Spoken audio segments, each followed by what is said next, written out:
Fall சீலிங்க்கு வந்துட்டு எந்த மாதிரி பட்டி வைக்கணும், என்ன பட்டி வைக்கலாம் அப்படிங்கிறத பற்றி முதல்ல வந்துட்டு பார்த்தீங்க அப்படின்னா, நீங்கள் எந்த பட்டி வேணாலும் வைங்க. அதுக்கு முன்னாடி அதை எப்படி வைக்கணும் அப்படிங்கிறத நான் சொல்லிடுறேன். இப்போ நீங்கள் இந்த வீடியோவில் பார்க்குறீங்க இல்லைங்களா, அதில் பார்க்குற மாதிரி ஃபால் சீலிங் வந்துட்டு ஒவ்வொன்றுக்கும் ஒரு ஜாயிண்ட் வச்சுருப்பாங்க. அதுக்கு வந்துட்டு ஜிப்சம் பவுடர் வந்து வழிச்சு எடுத்துகிட்டு போயிடுவாங்க, இந்த ஜிப்சம், அதாவது இந்த ஃபால் சீலிங் ஒர்க் பண்ணுறவங்க. ஆனால் இதில் நம்ம பட்டி வைக்கிற பெயிண்டர்ஸ் என்ன பண்ணுறோம் அப்படின்னா, மொத்தமாக வந்துட்டு அப்படியே பட்டியை வழிச்சிக்கிட்டே வருவோம். ஃபஸ்ட்டு கோட்டு, செகண்ட் கோட்டு அப்படின்னு வச்சுட்டே வந்துடுவோம். இல்லை சில இதில் இடத்துல வந்து பார்த்திங்கன்னா தேர்ட் கோட்டு கூட வைக்கிற மாதிரியான ஒரு சூழ்நிலை ஏற்படும். ஆனால் அது தப்பு. அது மாதிரி பண்ணக்கூடாது. என்ன பண்ணணும் அப்படின்னா, பாத்தி கட்டின மாதிரி இருக்கும், பார்த்தீங்கன்னா தெரியும் உங்களுக்கு இதை பார்க்கும்போது. அதில் என்ன பண்ணணும் அப்படின்னா, ஃபஸ்ட்டு இந்த ஜாயிண்ட்டில் வச்ச இந்த ஜிப்சம் பவுடர் எல்லாம் வந்துட்டு முடிஞ்ச அளவுக்கு அந்த சர்ஃபேஸ் வந்து நைஸ் பண்ணி இருக்கிற அந்த ஜிப்சம் பவுடர்லாம் மேக்ஸிமம் எடுத்துறது நல்லதுங்க. அக்ரலிக் புட்டி வைக்கிறதா இருந்தால் ப்ரைமர் ஒரு கோட் அப்ளை பண்ணிடலாம்.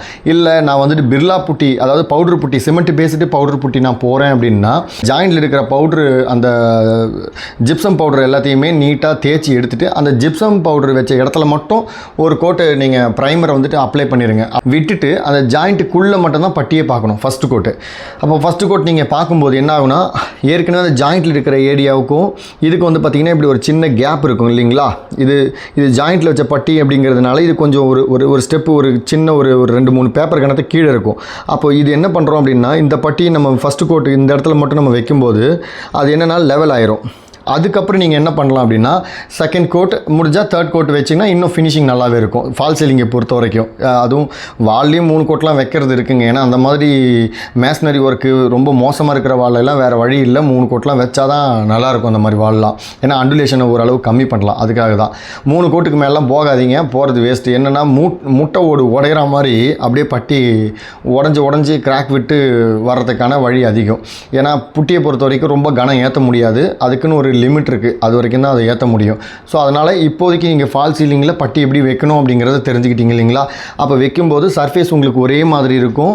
இப்போ நீங்கள் வீடியோவில் பார்க்குற மாதிரி இந்த தழும்பாக இருக்குது பார்த்தீங்களா, உருண்டையாக இருக்குது பாருங்கள், அந்த பிரச்சனை வராது. பார்க்குறதுக்கு நீட்டாக சர்ஃபேஸு ரொம்ப அழகாக இருக்கும்.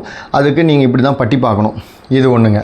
அக்ரிலிக் புட்டி பார்க்குறதா இருந்தால் நீங்கள் கண்டிப்பாக வந்துட்டு 3 கோட்டு கண்டிப்பாக வைக்க வேண்டிய ஒரு சூழ்நிலை ஏற்படும். என்ன காரணம் அப்படின்னா, 3 இல்லை 4 கோட்டில் கூட வைக்க வேண்டிய சில சந்தர்ப்பம் ஏற்படும். என்னென்னா அதனுடைய மைக்ரான் திக்னஸ் வந்துட்டு பார்த்திங்கன்னா ரொம்ப கம்மியாக இருக்கும். அதனால் நீங்கள் ஒரு 3 கோட்டு இல்லை 4 கோட்டு வழித்து எடுத்தால் தான் அந்த ஃபினிஷிங் கிடைக்கும். அதோடய ஃபினிஷிங் வந்து பார்த்திங்கன்னா தேய்ச்சி எடுக்கும்போது அவ்வளோ நைஸாக இருக்கும், ஸ்மூத்தாக இருக்கும் அந்த பட்டியோட தன்மையாக தான். ஸோ அந்த பட்டியும் நீங்கள் யூஸ் பண்ணலாம். இந்த வீடியோ உங்களுக்கு பிடிச்சிருந்தது அப்படின்னா மறக்காமல் லைக் பண்ணிடுங்க, அப்படியே சப்ஸ்கிரைப் பண்ணிடுங்க. உங்களுக்கு என்ன சந்தேகம் இருந்ததுன்னா கமெண்ட்டில் கேளுங்க. பாய்.